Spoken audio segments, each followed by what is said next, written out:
اعوذ باللہ السمیع العلیم من الشیطان اللعین الرجیم بسم اللہ الرحمن الرحیم الحمد للہ الذی ہدانا لہذا وما كنا لنہتدی لولا ان ہدانا اللہ لقد جاءت رسل ربنا بالحق والصلاة والسلام والتحیة والإکرام على رسول الانام البشیر النذیر السراج المنیر الطہر الطاہر الدر الفاخر البحر الزاخر العالم الباہر الرسول المسدد والمصطفى الأمجد الذي سمي في السماء أحمد وفي الأرضين أبي القاسم محمد اللهم صل على محمد وآل محمد وآلہ الطیبین الطاہرین المعصومین المظلومین واللعنة الدائمة الباقیة على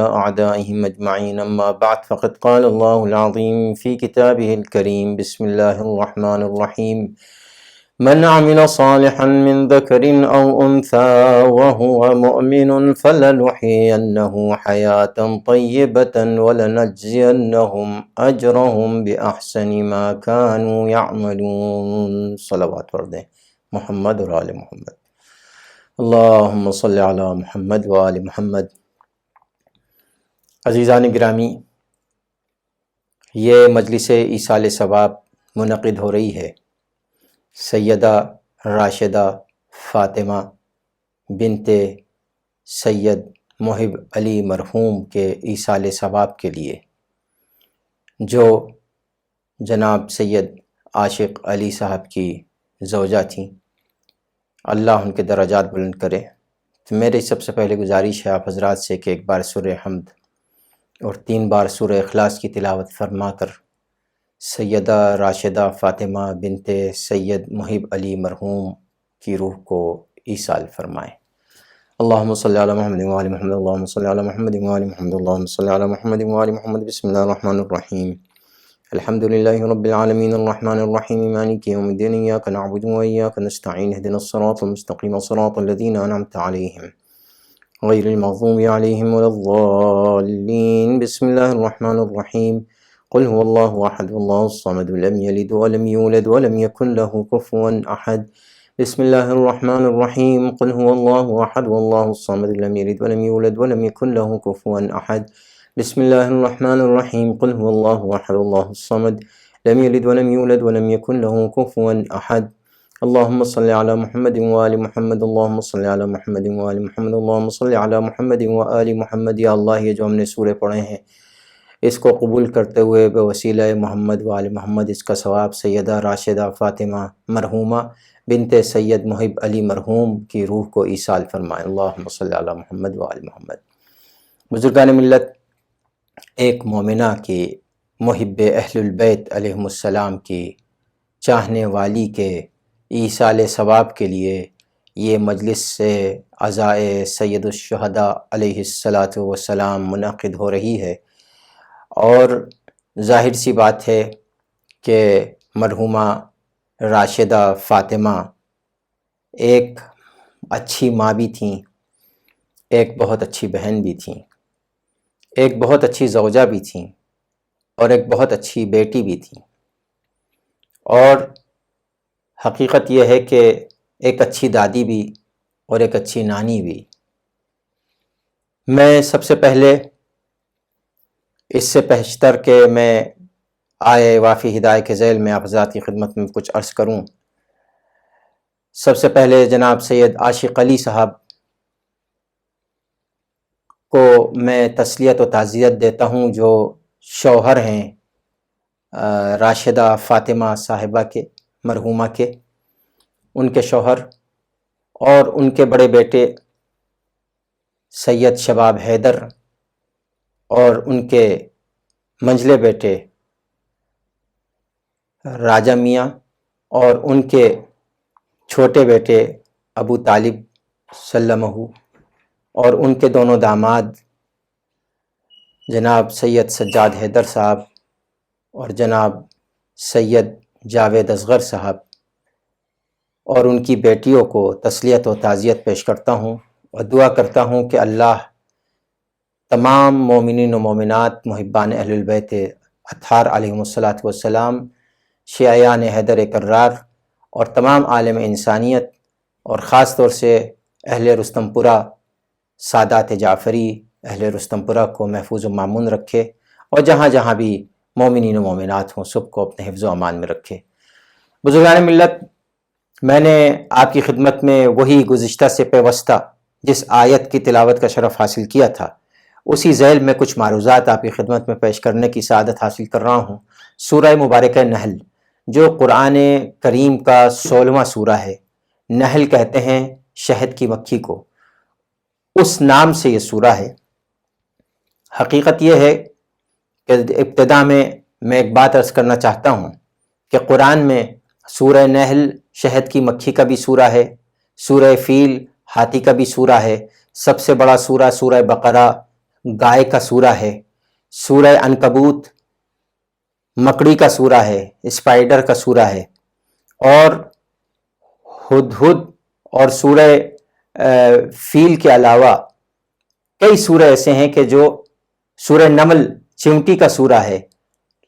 تو یہ سارے سورے امت مسلمہ برداشت کر لیتی ہے، اور اگر ہم یہ کہیں کہ سورہ آل عمران منسوب ہے چونکہ حضرت ابو طالب کا نام عمران تھا ان کے نام سے، تو ہمارے کچھ بھائی اعتراض کرتے ہیں کہ یہ سورہ آل عمران وہ ابو طالب عمران نہیں بلکہ حضرت مریم کے والد عمران ہیں، ان کے نام سے ہیں۔ تو مجھے حیرت اس بات پہ ہوتی ہے کہ آپ کو جس ابو طالب نے رسول پال کے دے دیا، اس ابو طالب کا نام اصل میں عمران تھا، وہ کیوں نہیں برداشت ہوتا، اور آپ کیوں ضد ہے اس بات کی کہ یہ سورہ حضرت مریم کے والد کے نام سے ہے؟ ہم کہتے ہیں ٹھیک ہے حضرت مریم کے والد کے نام سے ہے، لیکن عمران نام ابو طالب کا تھا، آل عمران کی بات ہو رہی ہے، تو آل عمران میں اہل البیت علیہ السلام کے علاوہ کوئی بھی نہیں ہے۔ صلوات پڑھ دیں محمد اور آل محمد پر، اللہم صلی علی محمد و آل محمد۔ تو یہ سورہ مبارک نحل 97 نمبر کی آیت ہے، جس میں اللہ ارشاد فرماتا ہے من عمل صالحا، جس نے بھی نیک عمل انجام دیا، من ذکر او انثی، وہ نیک عمل انجام دینے والا مرد ہو یا عورت، وَهُوَ مُؤْمِنٌ، شرط یہ ہے کہ وہ مومن ہو، فَلَنُحْيِيَنَّهُ، تو ہم اس کو حیات دیں گے۔ کون سی حیات؟ حیاتن طیبہ، پاک و پاکیزہ زندگی عطا کریں گے۔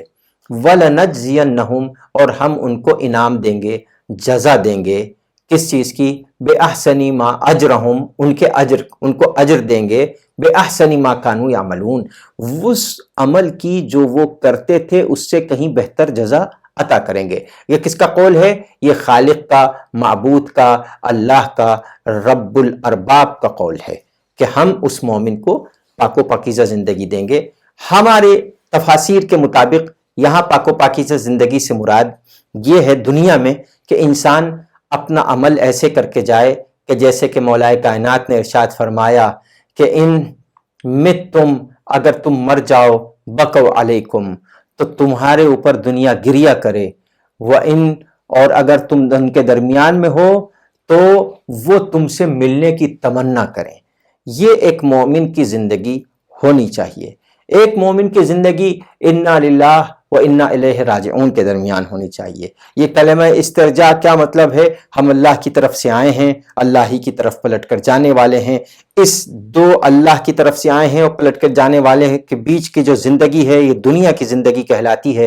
الدنیا مزرعۃ الآخرہ، مولا نے کہا دنیا آخرت کی کھیتی ہے۔ تو اس دنیا میں جتنے بھی عرصے ہم رہیں ہمارا عمل ایسا ہو، اس لیے کہ یہ زندگی ہمیشہ کی تو ہے نہیں، کوئی 60 میں، کوئی 70 میں، کوئی 80 میں، کوئی 90 میں، کوئی 50 میں، کوئی 40 میں، کوئی بچہ، کوئی جوان، کوئی نوجوان، کوئی ایکسیڈنٹ سے، کوئی ویسے، کوئی فطری موت، کسی طریقے سے بھی انسان اس دنیا سے چلا جاتا ہے، لیکن اس کو ہر وقت اپنی نظر میں اپنا خالق، اپنا معبود، اپنا رازق، اپنا اللہ، اپنا رب، وہ اس کی نظر میں رہنا چاہیے۔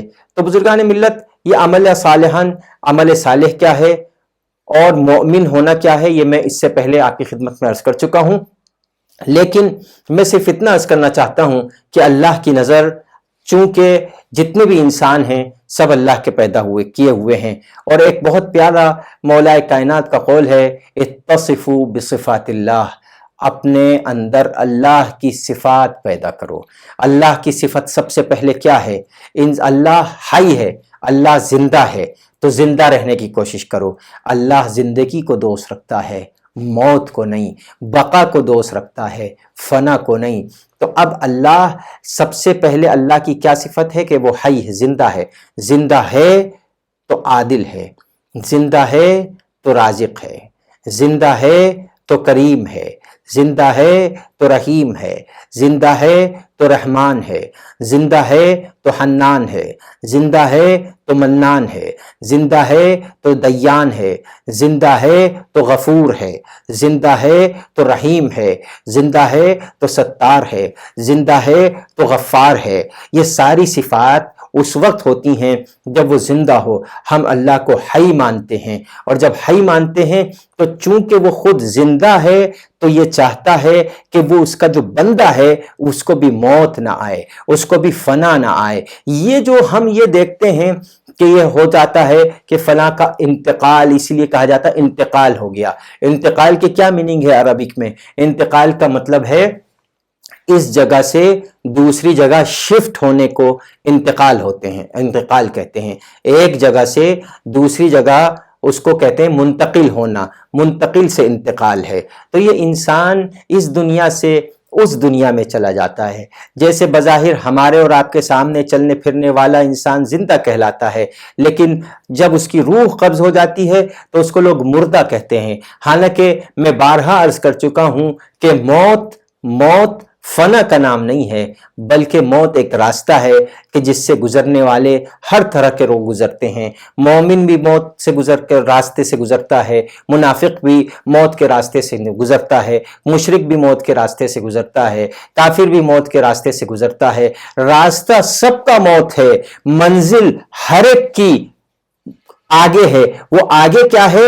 یہ جو موت کا راستہ ہے، اس سے گزرنے کے بعد کوئی اہل البیت کا چاہنے والا ہو کے، اللہ کا صحیح بندہ ہو کے ہمیشہ ہمیشہ کے لیے زندہ جاوید ہو جاتا ہے، باقی رہ جاتا ہے، اور کوئی اس موت کے راستے سے گزر کر فنا کے گھاٹ اتر جاتا ہے، اس کا نام و نشان بھی نہیں رہتا ہے۔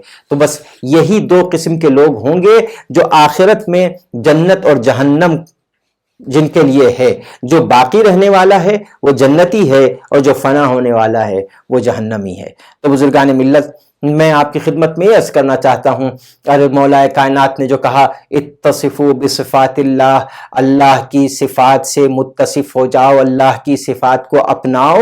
اہل البیت کو ہم اسی لیے مانتے ہیں کہ ان کے اندر اللہ کی صفات پائی جاتی ہیں، لیکن افسوس یہ ہے کہ ہمارے اندر ابھی تک اللہ کی صفات، ہم سب کے اندر، مومنین کے اندر، انسانوں کے اندر ابھی مکمل طریقے سے اللہ کی صفات نہیں آئی ہیں۔ اللہ کی صفات میں پہلی صفت میں آپ کی خدمت میں، ہم جب سورۃ الحمد پڑھتے ہیں، ہر نماز میں سورۃ الحمد پڑھتے ہیں، تو سورۃ الحمد میں ہم کیا پڑھتے ہیں؟ کہاں سے سٹارٹ کرتے ہیں؟ بسم اللہ الرحمن الرحیم۔ یہ بسم اللہ الرحمن الرحیم کیا ہے؟ شروع کرتا ہوں میں اس اللہ کے نام سے جو رحمان ہے، جو رحیم ہے۔ رحمان کسے کہتے ہیں؟ رحیم کسے کہتے ہیں؟ رحمان اس رحم کرنے والے کو کہتے ہیں جب وہ رحم کرے تو یہ نہ دیکھے کہ یہ کس مذہب سے اس کا تعلق ہے، کس دھرم سے اس کا تعلق ہے، کس ملک سے اس کا تعلق ہے، کس رنگ سے اس کا تعلق ہے، کس نسل سے اس کا تعلق ہے، کس جگہ سے اس کا تعلق ہے، کس زبان بولنے، کون سی زبان بولنے والا ہے، اس کو کہتے ہیں رحمان۔ اللہ جب رزق دیتا ہے، جب کھانا دیتا ہے، جب سانس دیتا ہے، جب صحت دیتا ہے، جب اولاد دیتا ہے، تو یہ نہیں کہتا میں ہندو کو اولاد نہیں دوں گا، میں ہندو کو رزق نہیں دوں گا، میں یہودی کو پیسے نہیں دوں گا، میں اس کو سانس، عیسائی کو سانس نہیں دوں گا چونکہ وہ اپنے کو مسلم نہیں کہتا ہے۔ نہیں، اللہ جب عطا کرتا ہے اس دنیا میں، یہ جو اس دنیا میں عطا کرتا ہے اس کو رحمان کہتے ہیں۔ وہ رحیم کسے کہتے ہیں؟ آخرت میں جو مومنین کو جزا عطا کرے گا اس اللہ کو رحیم کہتے ہیں۔ جو اس آیت کے شروع میں جو میں نے سرنامے کلام میں آپ کی خدمت میں عرض کی اس آیت کے شروع میں یہی مطلب ہے بسم اللہ الرحمن الرحیم کا کہ جو اللہ نے کہا ہے وَلَنَجْزِيَنَّهُمْ أَجْرَهُمْ وَهُوَ مُؤْمِنٌ، جب وہ مومن ہوگا تو ہم اس کو بہترین جزا عطا کریں گے۔ تو بزرگان ملت، اللہ سب کو عطا کرتا ہے، سب کو دیتا ہے۔ یہ مزاج جب تک ہم نہیں بنائیں گے، جب تک ہم ہندو، مسلم، کرسچن، جو، مسلم، نان مسلم، انڈین، پاکستانی، افغانی، ایرانی، عراقی، امریکن، انگریز، نان انگریز یہ کرتے رہیں گے، جب تک ہم انسانیت پہ نہیں آئیں گے، ہم اللہ کی صفت سے متصف نہیں ہوں گے، ہم اللہ والے صحیح معنی میں نہیں کہلائیں گے، ہم جھوٹے اللہ والے ہیں اگر ہم یہ سب کرنے لگیں گے۔ تو اس لیے ہم اس وقت سب سے زیادہ ہمارے لیے، خاص طور سے میں شیعیان آل محمد سے عرض کر رہا ہوں، خاص طور سے شیعیان حیدر کرار سے عرض کر رہا ہوں کہ جب بھی اپنا کردار پیش کرو، اس انداز سے پیش کرو، اللہ کی خاطر جو اللہ کا کردار ہے وہ کردار پیش کرو، جو رسول عربی کا، جو ہمارے رسول کا کردار ہے وہ پیش کرو، جو ہمارے اماموں کا کردار ہے وہ پیش کرو، جو انبیاء کا کردار ہے وہ پیش کرو۔ حضرت عیسیٰ ہیں، جا رہے ہیں، حواری ساتھ میں ہیں، کچھ ساتھی ساتھ میں ہیں، کیا دیکھا؟ ایک کتا ہے، بہت ہی کالا ہے، سیاہ کتا ہے، کچھ ان کے ساتھی اس پہ ہنسنے لگے۔ حضرت عیسیٰ نے مذاق نہیں اڑائی، کیوں؟ وہ روح اللہ تھے، وہ نبی اللہ تھے، وہ اللہ کے نبی ہیں۔ وہ جب امام عصر آئیں گے تو امام عصر کے پیچھے آ کر نماز پڑھیں گے، یا یوں کہہ دوں کہ فرزند مریم، فرزند فاطمہ کے پیچھے آ کے نماز پڑھے گا، امامت نبی کا بیٹا کر رہا ہوگا۔ تو بزرگان ملت، حضرت عیسیٰ ہنسے نہیں بلکہ جو کتے کا مذاق اڑا رہے تھے ان سے کہا کہ تم نے اس کتے کے رنگ کو تو دیکھ لیا، لیکن مجھ میں اس کے اندر ایک حسن نظر آ رہا ہے، اور وہ حسن یہ ہے کہ اس کے دانت کتنے سفید ہیں۔ تو کسی کے اندر اچھائی دیکھنے کی کوشش کرنا چاہیے، برائیاں نہیں دیکھنا چاہیے۔ جب معصوم نبی ہو کر دوسرے کے اندر، کتے جیسے نجس جانور کے اندر اچھائی دیکھ رہا ہے تو ہم تو غیر معصوم ہیں۔ ہم جب کسی انسان کی بات کریں تو ہمیشہ اس کی اچھائی کی بات کریں، چاہے اس کے سامنے کریں چاہے اس کے پیچھے کریں۔ اچھا، کچھ لوگ یہ کہتے ہیں کہ صاحب کسی کی تعریف اس کے منہ پہ زیادہ نہیں کرنی چاہیے۔ نہیں، اگر وہ تعریف کا مستحق ہے تو کیجئے۔ کیوں کیجئے؟ ہم جب جو سورہ پڑھتے ہیں الحمد، ساری تعریفیں ہیں کس کے لیے؟ للہ، اللہ کے لیے۔ سورۃ الحمد یہیں سے شروع ہوتا ہے، للہ، اللہ کے۔ کون اللہ؟ رب العالمین، جو پورے عالمین کا پالن ہار ہے، پالنے والا ہے، رب ہے، پال رہا ہے پورے عالمین کو، یونیورسز کو۔ ایسی دنیایں، پتہ نہیں کتنی ہزار دنیایں ہیں جو ابھی تک ہمارے علم میں نہیں ہیں، ان سب کو پالنے والا کون ہے؟ اللہ۔ تو حقیقت یہ ہے کہ ہم کو بھی وہی انداز اپنانا چاہیے۔ اب میں آپ کو بتاؤں، جب عالم انسانیت کی بات ہوتی ہے تو اللہ نے قرآن میں سورہ روم میں 21ویں آیت میں ارشاد فرمایا وَمِنْ آيَاتِهِ أَنْ خَلَقَكُم مِّنْ أَنفُسِكُمْ أَزْوَاجًا لِتَسْكُنُوا إِلَيْهَا وَجَعَلَ بَيْنَكُم مَّوَدَّةً وَرَحْمَةً ان فی ذالک لآیات لقوم یتفکرون۔ سورہ مبارک روم 21ویں آیت، اللہ نے ارشاد فرمایا ہے کہ اس کی نشانیوں میں سے ایک نشانی یہ ہے کہ تمہیں میں سے تمہاری ازواج کو، تمہاری زوجہ کو تمہاری ہی ذات سے پیدا کیا ہے۔ کیوں؟ لتسکنوا الیہا، جب تمہاری زوجہ ہو تو وہ اس طرح کی ہو کہ تم کو اس کے ذریعے سے سکون ملے، اولاد کی اتنی اچھی تربیت کرے کہ تم کو سکون ملے، سماج میں، سوسائٹی میں ایسا اپنا اخلاق پیش کرے کہ تم کو سکون ملے، تم سے ایسا اخلاق پیش کرے کہ تم کو سکون ملے۔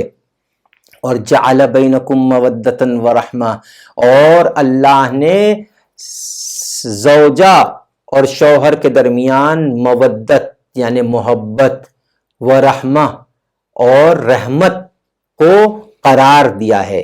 یعنی اگر میاں بیوی کے درمیان محبت اور مودت نہیں ہے تو غور کرنا چاہیے کہ کہیں ہم سے کچھ غلطیاں ہو رہی ہیں، کہیں ہمارے مطالعے میں کہیں کمی ہے۔ ایک شوہر کو یہ مطالعہ کرنا چاہیے کہ شوہر کو زوجہ کے ساتھ کیسے رہنا چاہیے، اور ایک بیوی کو، ایک زوجہ کو یہ مطالعہ کرنا چاہیے کہ ایک زوجہ کو ایک شوہر کے ساتھ کیسے رہنا چاہیے۔ اور اس سلسلے میں ہمارے پاس صرف تھیوری نہیں ہے بلکہ پریکٹیکل بھی ہے۔ تھیوری قرآن ہے، پریکٹیکل اہل البیت ہیں۔ انہوں نے بتایا ہے کہ اگر حضرت علی جناب سیدہ کا کیسے احترام کرتے تھے، جناب سیدہ حضرت علی کا کیسے احترام کرتی تھیں، جناب زینب حضرت عبداللہ ابن جعفر طیار کا کیسے احترام کرتی تھیں، اور حضرت عبداللہ ابن جعفر جناب زینب کبریٰ سلام اللہ علیہا کا کیسے احترام کرتے تھے۔ جتنے بھی ہمارے ائمہ ہیں وہ کیسے اپنی ازواج کا احترام کرتے تھے۔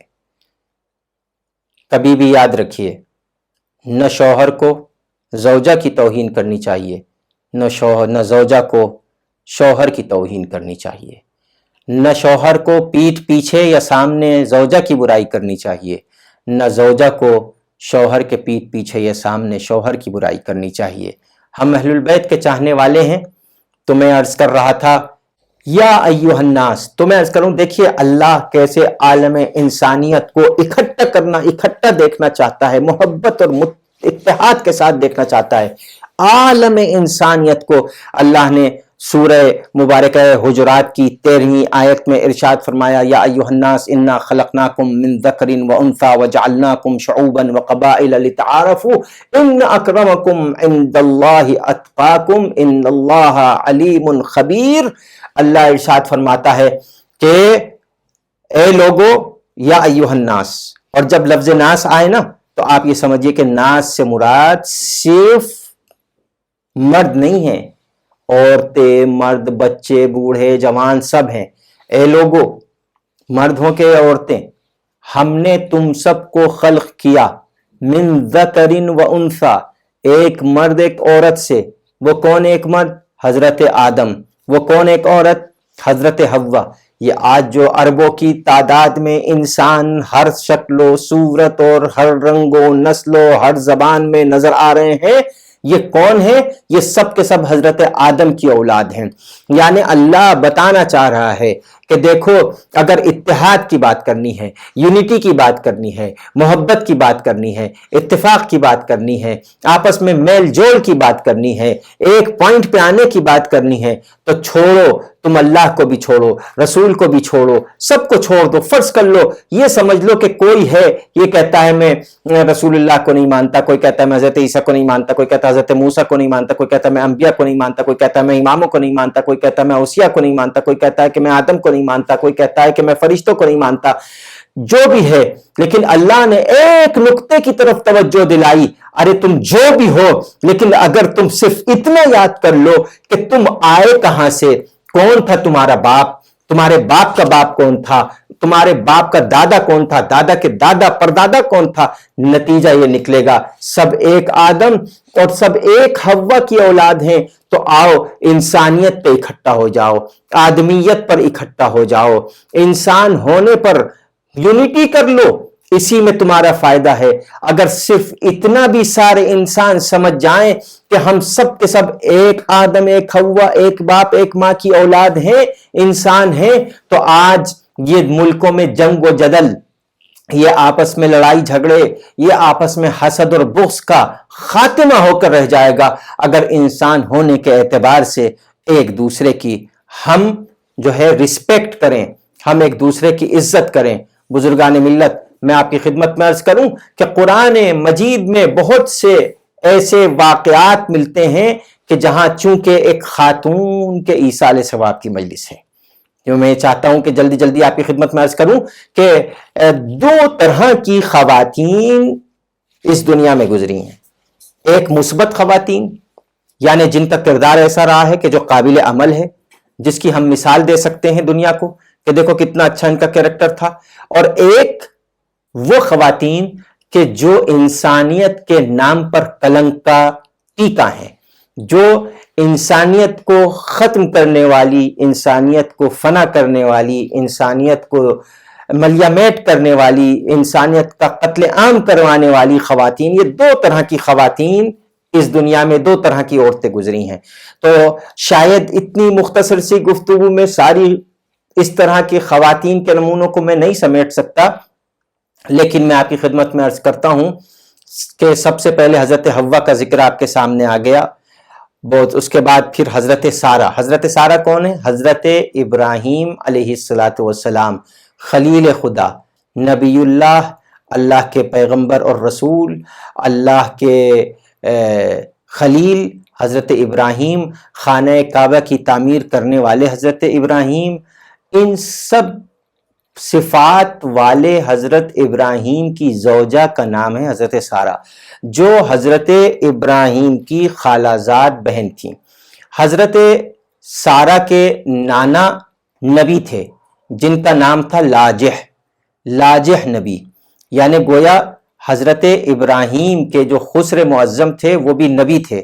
حضرت سارہ حضرت لوط نبی کی سگی بہن تھیں، اور حضرت لوط بھی حضرت ابراہیم کے خالہ زاد بھائی بھی تھے اور چچا زاد بھائی بھی تھے۔ حضرت ابراہیم سے حضرت ابراہیم کے جو والد تھے حضرت تارخ، ان سے حضرت سارہ کی خالہ کی شادی ہوئی تھی۔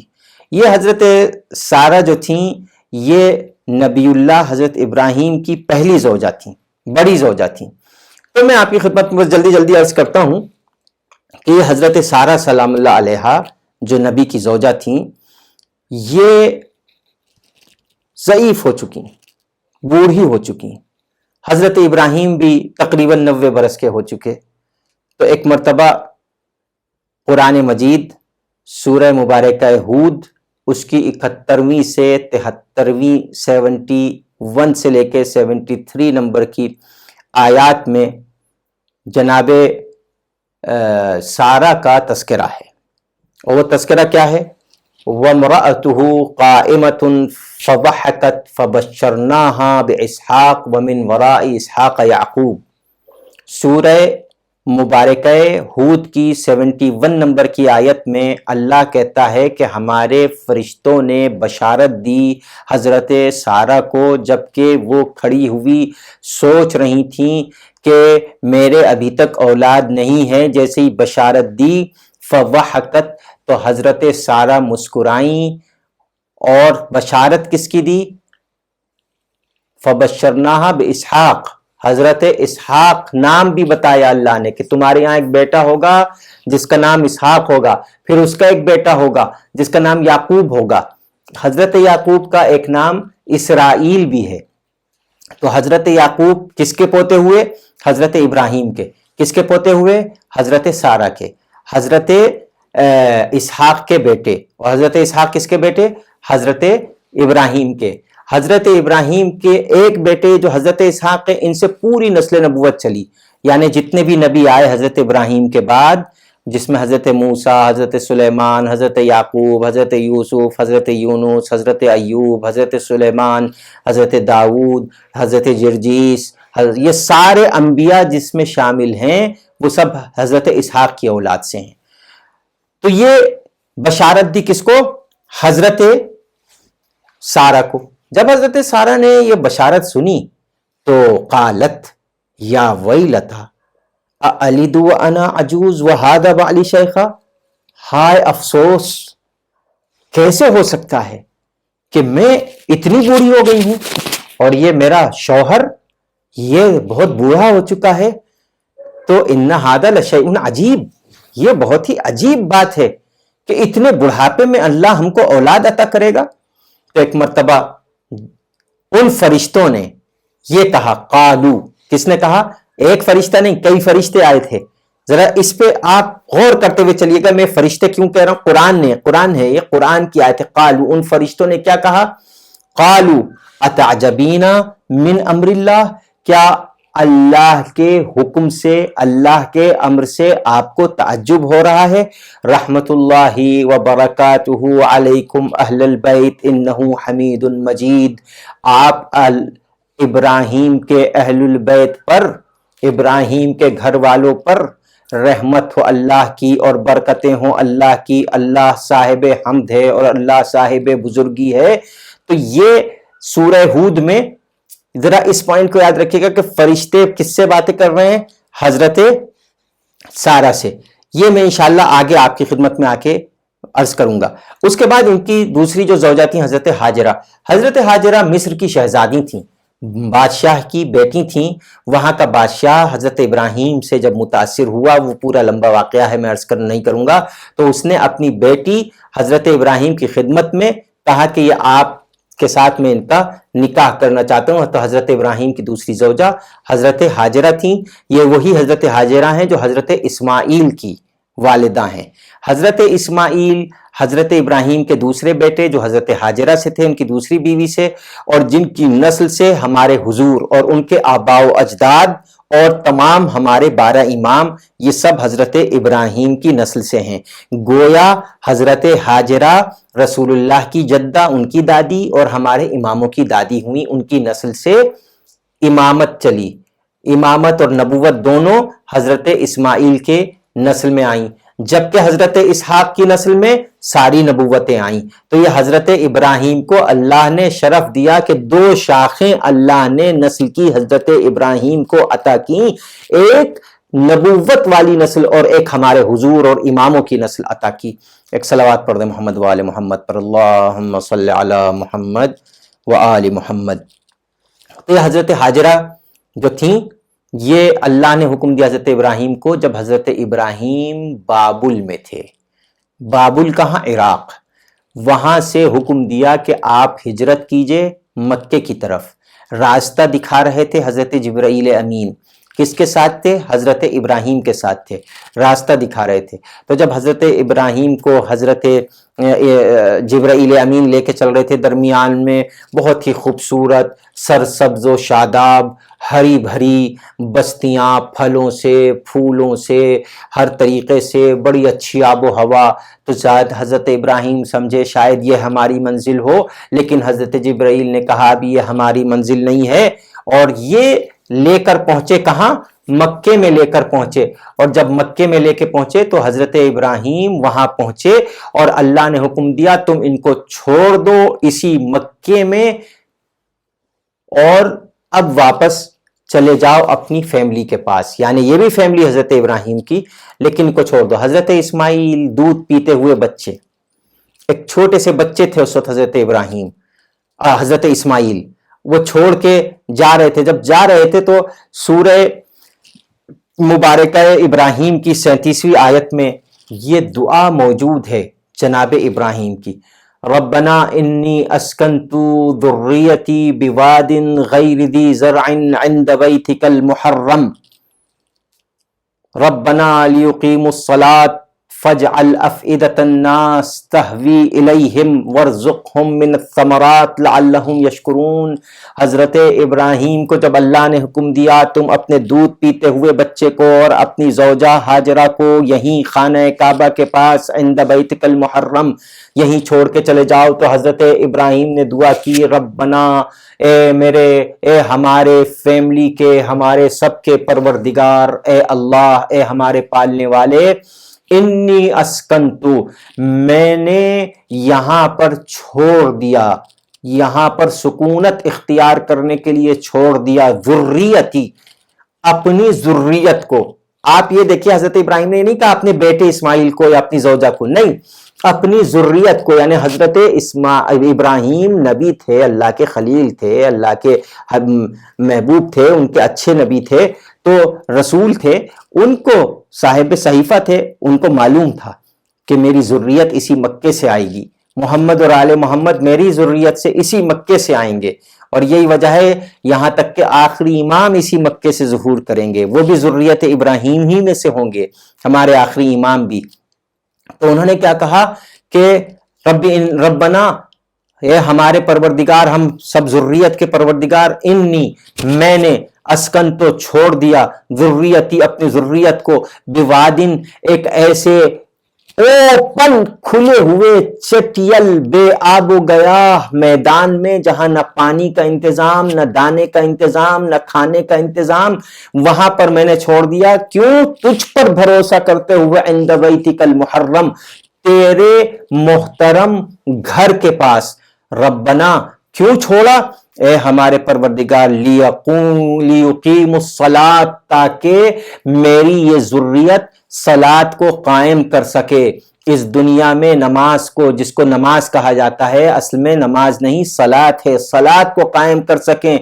فجعل، یہ دعا دیکھیے گا، فجعل افئدۃ من الناس تہوی الیہم، اور اے اللہ یہ جو میری ذریت ہوگی، یہ جو میری نسل ہوگی، ان میں سے جتنے بھی لوگ ہیں اس دنیا میں، اس میں سے کچھ لوگوں کے دلوں کو میری ذریت کی محبت عطا کرنا۔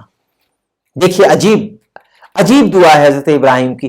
حضرت ابراہیم نے نہیں کہا یا اللہ جتنے بھی انسان ہیں میری ذریت کو چاہنے لگیں، ماننے لگیں، اس کے عاشق ہو جائیں، اس کے محب ہو جائیں، نہیں، کیا کہا؟ ربی، پالنے والے، تہوی من الناس تہوی الیہم، کچھ لوگ ایسے بنا دے کہ جو میری ذریت کو چاہنے لگیں۔ اب دنیا ہم سے کہتی ہے کہ شیعہ کم کیوں ہیں، ذریت ابراہیم کو ماننے والے کم کیوں ہیں، حضرت ابراہیم کی نسل، آل محمد کی نسل کو ماننے والے کم کیوں ہیں؟ ارے بھائی، اللہ کبھی کسی نبی اور پیغمبر کی دعا کو، کسی رسول کی دعا کو رد نہیں کرتا، ہٹاتا نہیں، بلکہ قبول کرتا، 100% قبول کرتا ہے۔ یہاں پر من عربی گرامر کے اعتبار سے من جزئیت ہے، یعنی جیسے آپ بہت سے انگور رکھے ہیں، آپ اس میں سے کچھ لے لیجئے، ایسے ہی لوگوں میں سے کچھ ہوں گے، سب نہیں، اکثریت نہیں۔ اکثریت پہ کوئی گھمنڈ نہ کرے، کوئی اترائے نہیں، کوئی غرور نہ کرے، کوئی یہ نہیں کہ ہماری تعداد زیادہ ہے ہم حق پہ ہیں، ہماری تعداد زیادہ ہے ہم رسول کو زیادہ مانتے ہیں، ہماری تعداد زیادہ ہے ہم کلمہ پڑھنے کا حق رکھتے ہیں، ہماری تعداد زیادہ ہے ہم بس قرآن کرتے رہیں گے۔ نہیں، اللہ نے یہ بتا دیا کہ آل محمد کو سب نہیں چاہ سکتے، وہی چاہ سکتے ہیں جو دعائے حضرت ابراہیم ہوگی۔ صلوات پڑھ دیں محمد اور آل محمد پر، اللہم صلی علی محمد و آل محمد۔ تو یہ دوسری خاتون تھیں، کون؟ حضرت ہاجرہ۔ جب چھوڑ کے گئے حضرت ابراہیم تو جناب ہاجرہ جو تھیں، انہوں نے دیکھا بہت گرمی ہے، تپش ہے، دھوپ ہے، اور پانی کی پیاس کی شدت ہے۔ حضرت اسماعیل پیاس سے تڑپ رہے ہیں، ایڑیاں رگڑ رہے ہیں، تو حضرت ہاجرہ کبھی اس طرف جاتی تھیں، کبھی اس طرف جاتی تھی۔ جو حضرات حج کر چکے ہیں ان کو معلوم ہے صفا اور مروہ کے درمیان 7 مرتبہ جانا پڑتا ہے، 7 مرتبہ آنا پڑتا ہے، جس کو ہرولہ کہتے ہیں، تھوڑے سے کندھے اچکا کے، اس لیے کہ جب انسان پریشانی میں بھاگتا ہے تو اس کے تھوڑے سے کندھے اچکتے ہیں۔ یہ عمل کس نے کیا تھا؟ یہ عمل حضرت ہاجرہ نے کیا تھا۔ ہاجرہ کون تھیں؟ حضرت ابراہیم کی زوجہ تھیں، حضرت اسماعیل کی ماں تھیں۔ یہی حضرت ہاجرہ ہیں جو یہ کہہ رہی ہیں کہ یا اللہ میرا بچہ پیاسا ہے، کبھی ادھر جاتی ہیں کبھی ادھر جاتی ہیں۔ اس کو اللہ نے مناسک حج میں قرار دیا۔ یعنی اگر کوئی یہ کہے کہ ایک عورت نمونہ عمل نہیں ہو سکتی، تو اللہ نے دکھا دیا کہ جتنے حاجی جاؤ گے اور عمل حضرت ہاجرہ انجام دو گے، 7 مرتبہ ادھر جاؤ گے، 7 مرتبہ ادھر سے ادھر آؤ گے، ہرولہ کرو گے جیسے حضرت ہاجرہ نے کیا تھا۔ اور کمال یہ ہے کہ یہ عمل مردوں کے لیے خاص رکھا ہے، اور یہ بھی بتا دیا کہ جب اگر کوئی اللہ کا بندہ، چاہے وہ مرد ہو یا عورت، اللہ کے لیے، خالص اللہ کے لیے کام کرتا ہے تو اس کے عمل کو اللہ نمونہ عمل قیامت تک کے لیے بنا دے گا۔ اب جتنے بھی حاجی جائیں گے صفا و مروہ کے درمیان سعی کریں گے، صفا و مروہ کے درمیان 7 چکر لگائیں گے، 7 مرتبہ دوڑیں گے ادھر سے ادھر۔ لیکن جناب ہاجرہ جب 7ویں مرتبہ آئیں تو انہوں نے کیا دیکھا کہ حضرت اسماعیل کی ایڑیوں کے نیچے سے پانی نکل رہا ہے۔ یہ قدرت خدا، وہ بے آب و گیاہ میدان جو آج بھی اتنا زیادہ خشک ہے کہ نیچے تک پانی کہیں بھی کھودا جاتا ہے تو نہیں ملتا سوائے زمزم کے۔ تو اب مجھے کہنے دیجئے کہ جب اسماعیل کے پیروں میں اتنی طاقت تھی کہ ایک چشمہ وہ جاری ہو گیا جو قیامت تک رہے گا، تو وہ علی ابن ابی طالب جو ید اللہ تھے، جو عین اللہ تھے، جو جنب اللہ تھے، جو لسان اللہ تھے، جو وجہ اللہ تھے، وہ علی ابن ابی طالب اگر زبان سے کچھ کہہ دیں تو وہ اللہ کی زبان بول رہی ہے، اگر ہاتھ سے کچھ کریں تو وہ اللہ کا ہاتھ چل رہا ہے، اگر آنکھ سے دیکھ رہے ہیں تو وہ اللہ کی آنکھ دیکھ رہی ہے، اگر کان سے سن رہے ہیں تو اذن اللہ، اللہ کے کان سن رہے ہیں۔ تو اگر میرے مولا سے کوئی معجزہ ہو جائے تو اس میں تعجب کی بات نہیں کرنا، اس لیے لیے کہ اسماعیل بھی حضرت ابراہیم کی اولاد، علی بھی حضرت ابراہیم کی اولاد، لیکن فرق دونوں میں یہ ہے کہ حضرت اسماعیل نبی ہیں اور میرے مولا علی امام ہیں، اور بس، اور امام ہونے کے ساتھ ساتھ آخری نبی رسول اللہ کے وصی بھی ہیں۔ تو بزرگان ملت، یہ حضرت ہاجرہ کی ہسٹری تھی، اور حضرت ہاجرہ تقریباً 90 سال کی عمر میں اس دنیا سے تشریف لے گئیں، اور آج بھی ان کی قبر حجر اسماعیل کہلاتا ہے۔ جو حضرات حج کرنے کے لیے گئے ہیں وہ جانتے ہیں کہ اندر نہیں جانے دیا جاتا۔ کیوں نہیں جانے دیا جاتا؟ کہ کہیں حضرت ابراہیم کی زوجہ اور اسماعیل کی ماں حضرت ہاجرہ کی قبر کی توہین نہ ہو جائے، اس لیے اندر نہیں جانے دیا جاتا ہے حاجیوں کو۔ تو اب میں کہوں گا کہ جب حضرت ہاجرہ کی اتنی عظمت ہے تو بنت رسول فاطمہ زہرا کی کتنی عظمت ہوگی، ان کے مزار کی کتنی عظمت اور اہمیت ہوگی، اور ان کے کیا فضیلت ہوگی۔ تیسرے جو خاتون، میں نے آپ کی چوتھی خاتون حضرت حوا کا ذکر ہو گیا، حضرت سارہ کا ہو گیا، حضرت ہاجرہ کا ہو گیا، حضرت مریم کا تھوڑا سا ذکر کروں اس لیے کہ وقت بہت کم ہے۔ حضرت مریم سے بھی ملائکہ نے کہا، قالت الملائکہ یا مریم ان اللہ اصطفاکی وطہرکی واصطفاکی علی نساء العالمین، سورہ آل عمران 42ویں آیت۔ اب ملائکہ کہتے ہیں حضرت مریم سے، اے مریم، اللہ نے تم کو اصطفا کی، چن لیا، وطہرکی اور پاک رکھ دیا، پاک کر دیا، واصطفا کی اور پھر سے چن لیا، علی نساء العالمین، ساری عالمین کی عورتوں پر۔ اسی لیے رسول اللہ سے جب کسی نے پوچھا کہ مریم بھی سیدہ نساء عالمین ہیں اور جناب سید بھی نساء عالمین ہیں، دونوں میں فرق کیا ہے؟ تو رسول اللہ نے ارشاد فرمایا، المریم سیدۃ نساء عالمین فی زمانہا، مریم سیدہ نساء عالمین ہیں اپنے زمانے کی عورتوں کے لیے، لیکن سیدہ فاطمہ زہرا سلام اللہ علیہا وہ سردار ہیں تمام عورتوں کی، عالمین کی سردار ہیں، سیدہ نساء العالمین من اولیہا الی آخرہا، یعنی زمانے کے شروع ہونے کے ساتھ سے لے کر اور قیامت تک جناب سیدہ تمام عورتوں کی سردار ہیں۔ صلوات پڑھ دیں محمد اور آل محمد۔ تو بس مجھے جو ایک پوائنٹ نکالنا ہے یہاں سے، آپ نے بس ایک اور ذکر کر دوں آپ کی خدمت میں، اور وہ ذکر ہے کون؟ حضرت موسیٰ کی والدہ۔ حضرت موسیٰ کی والدہ جب حضرت موسیٰ کو لیے ہوئے بیٹھی تھیں اور فرعون کے کارندے پھر رہے تھے حضرت موسیٰ کو قتل کرنے کے لیے، حضرت موسیٰ کی وجہ سے 70,000 بچوں کا قتل ہوا، 70,000 ماؤں کے پیٹ شگافتہ ہوئے۔ اس ظالم نے کیا کہ کہیں موسیٰ پیدا نہ ہو جائیں، لیکن حضرت موسیٰ اس دنیا میں تشریف لائے، اللہ نے اپنا نبی بھیجا، اور حضرت موسیٰ کی والدہ ان کو اپنے ہاتھوں میں لیے بیٹھی ہیں۔ تو ایک مرتبہ اللہ نے حضرت موسیٰ کی والدہ سے کیا کہا؟ وَأَوْحَيْنَا إِلَىٰ أُمِّ مُوسَىٰ أَنْ أَرْضَعِيهِ، ہم نے حضرت موسیٰ کی ماں پر وحی نازل کی۔ ذرا غور کیجئے گا ان جملوں پہ، قرآن کے جملے، کوئی حدیث نہیں ہے جو آپ یہ کہہ کے ٹال دیں کہ یہ ضعیف ہے۔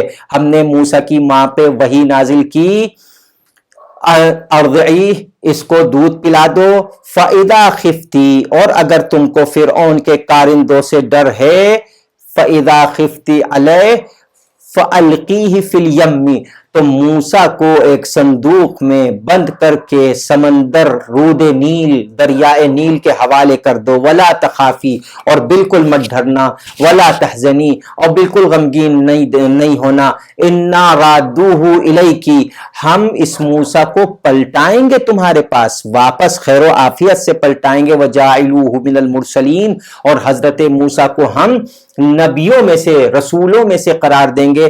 حضرت موسیٰ کی والدہ نے یہ کیا۔ اب سوال یہ پیدا ہوتا ہے، دیکھیے حضرت سارہ سے کس نے گفتگو کی؟ فرشتوں نے۔ حضرت مریم سے کس نے گفتگو کی؟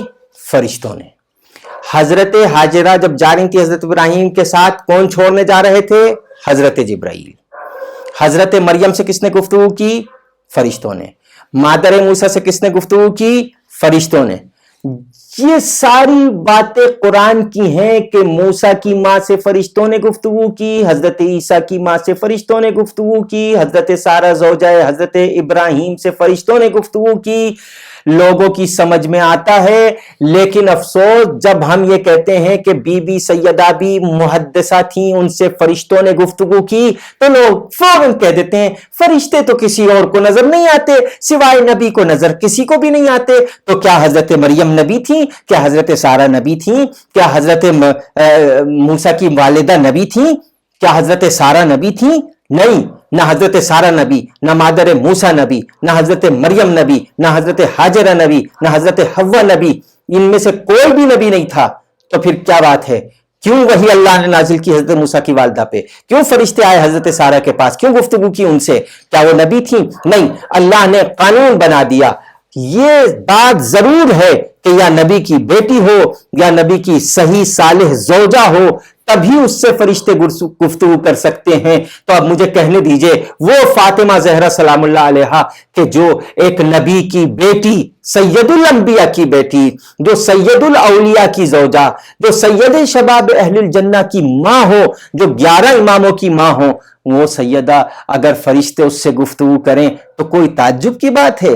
کوئی تعجب کی بات نہیں ہے۔ میرے پاس وقت نہیں ہے، ورنہ میں آپ کی خدمت میں عرض کرتا کہ فرشتے تو بہت بڑا مقام ہے ان کا، لیکن اگر انسان اپنے تزکیہ نفس کرے اور اللہ کا ہو جائے تو فرشتے اس کی خدمت کرتے ہیں، فرشتے اس کے خادم بن جاتے ہیں۔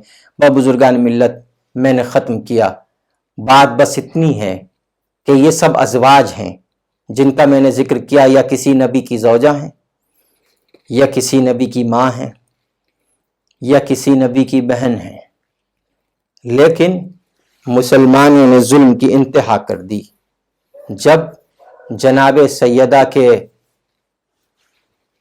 اوپر آ کر وہ مظالم ڈھائے، ان کے گھر کو جلایا، ان کے گھر کو آگ لگائی۔ بی بی سیدہ جو حضرت محسن جن کے بطن مبارک میں تھے، در و دیوار کے درمیان اس طریقے سے ظالموں نے پیسا۔ اب یہ سب مسلمانوں کا فرض ہے کہ وہ اپنی کتابوں سے نکالیں کہ وہ کون لوگ تھے جنہوں نے بنت رسول، بضعۃ الرسول، جن کو رسول نے کہا فاطمہ تو بضعۃ منی، فاطمہ مجھ رسالت کا ایک ٹکڑا ہے، وہ جناب سیدہ جن کے لیے کہا کہ اگر فاطمہ راضی ہو گئیں تو سب راضی، اللہ راضی ہو جائے گا۔ ان اللہ یغضب لغضبها ویرضی لرضاها، اللہ فاطمہ کے غضبناک ہونے سے غضبناک ہوتا ہے اور اللہ فاطمہ کے خوش ہونے سے خوش ہوتا ہے۔ یہ ساری حدیثیں ان لوگوں نے سنی تھیں جنہوں نے آ کے جناب سیدہ کا دروازہ گرایا، جنہوں نے آ کے جناب سیدہ پہ ظلم کیا، جنہوں نے جناب محسن کو شہید کیا، جنہوں نے جناب سیدہ کی پسلی توڑ دی۔ وہ سیدہ جب بے ہوش تھیں، عزیزو تاریخ لکھتی ہے کہ سیدہ زیادہ عرصے رسول کے بعد زندہ نہیں رہیں، صرف 6 مہینے تک زندہ رہیں، اور کچھ روایتوں میں ہے کہ 3 مہینے تک زندہ رہیں۔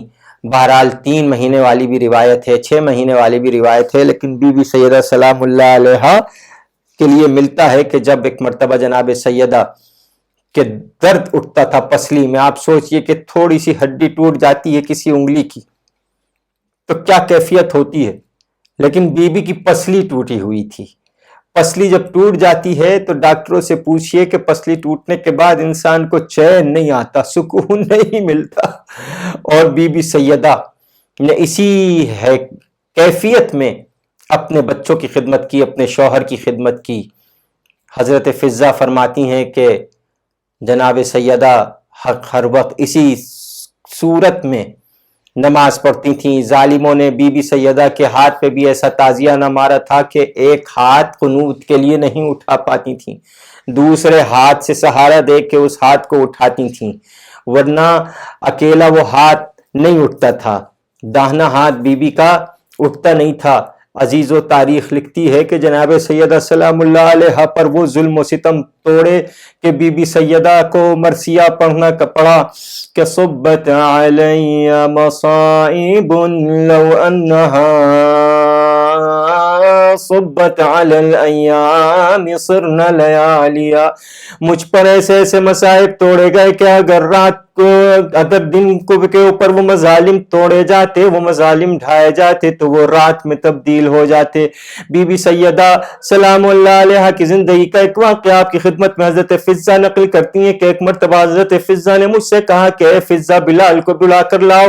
میں بلال کو بلانے کے لیے گئی تو بلال جب آئے تو کہا کہ اے بلال تم اذان دو۔ تو ایک مرتبہ بلال نے کہا اے بی بی میں نے قسم کھائی ہے کہ رسول کے بعد میں اذان نہیں دوں گا۔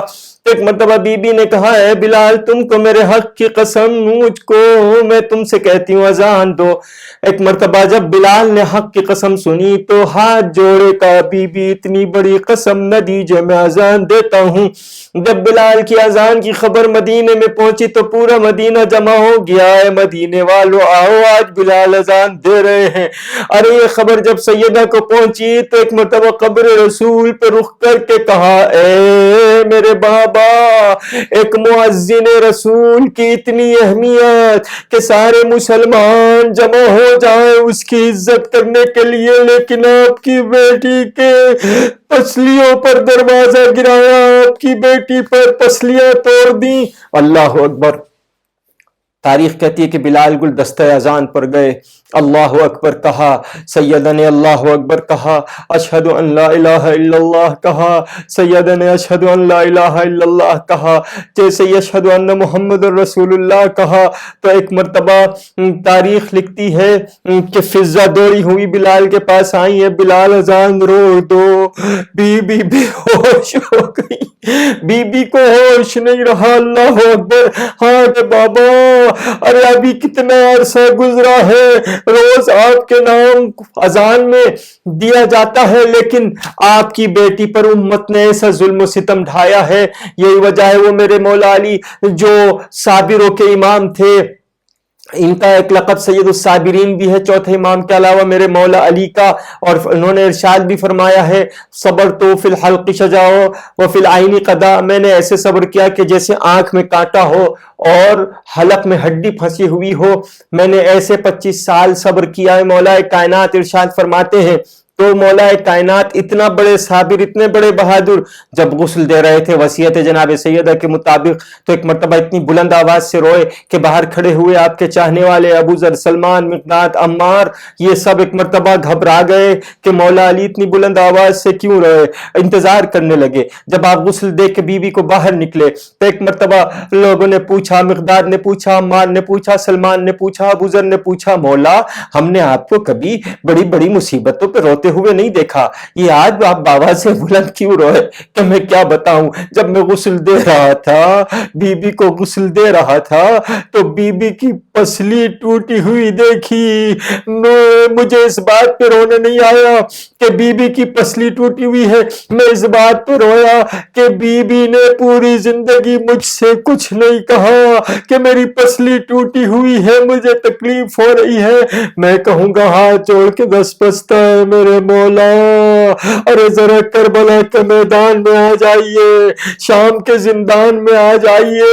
ایک 4 برس کی بچی ہے، جو 4 برس کی بچی جو اس کو غسالہ آئی ہے غسل دینے کے لیے تو کرتا نہیں ہٹتا، تو غسل دینے والی نے پوچھا اسے کون سی بیماری تھی، بی بی زینب آگے بڑھی، کہا غسالہ اس 4 برس کی یتیمہ کو کوئی بیماری نہیں تھی، بس ایک بات یہ تھی کہ کربلا سے لے کے کوفہ اور کوفے سے لے کے شام تک تازیانے کھاتی چلی آ رہی ہے، اس کے جسم پر اتنے زخم ہیں کہ لباس جزو بدن بن گیا۔ الا لعنت اللہ علی قوم الظالمین وسیعلم الذین ظلموا ای منقلب ینقلبون۔ یا اللہ، یہ جو ہم نے مجلس پڑھی ہے، یہ جو ہم نے ذکر کیا ہے قرآن اور احادیث کا، یہ جو ہم نے ذکر انبیاء اور ذکر اہل البیت علیہم السلام کیا ہے، ذکر ائمہ کیا ہے، یا اللہ تو اس ذکر کو قبول فرما اور اس کا ثواب سیدہ راشدہ فاطمہ بنت سید محب علی مرحوم کی روح کو ایصال فرما۔ اور ایک مرتبہ پھر میں گزارش کروں گا کہ ایک بار سورہ حمد اور 3 بار سورہ اخلاص کی تلاوت فرما کر سیدہ راشدہ فاطمہ مرحومہ بنت سید علی مرحوم کی روح کو ایصال، بنت سید محب علی مرحوم کی روح کو ایصال فرمائیں۔ اللہم صلی علی محمد و آل محمد۔ اللہم صلی اللهم صل على محمد وعلى محمد. بسم الله الرحمن الرحيم. الحمد لله رب العالمين الرحمن الرحيم مالك يوم الدين إياك نعبد وإياك نستعين اهدنا الصراط المستقيم صراط الذين أنعمت عليهم غير المغضوب عليهم ولا الضالين. بسم الله الرحمن الرحيم. قل هو الله أحد الله الصمد لم يلد ولم يولد ولم يكن له كفوا أحد. بسم الله الرحمن الرحيم. قل هو الله أحد الله الصمد لم يلد ولم يولد ولم يكن له كفوا أحد. بسم الله الرحمن الرحيم. قل هو الله أحد الله الصمد لم يلد ولم يولد ولم يكن له كفوا أحد. اللهم صل على محمد وعلى محمد. اللهم صل على محمد وعلى محمد. اللهم صل على محمد وعلى محمد. یا اللہ یہ جو سورہ ہم نے پڑھے ہیں اس کا ثواب سیدہ راشدہ فاطمہ مرحومہ بنت سید محب علی مرحوم کی روح کو ایصال فرما. اللہم صل علی محمد وعلی محمد.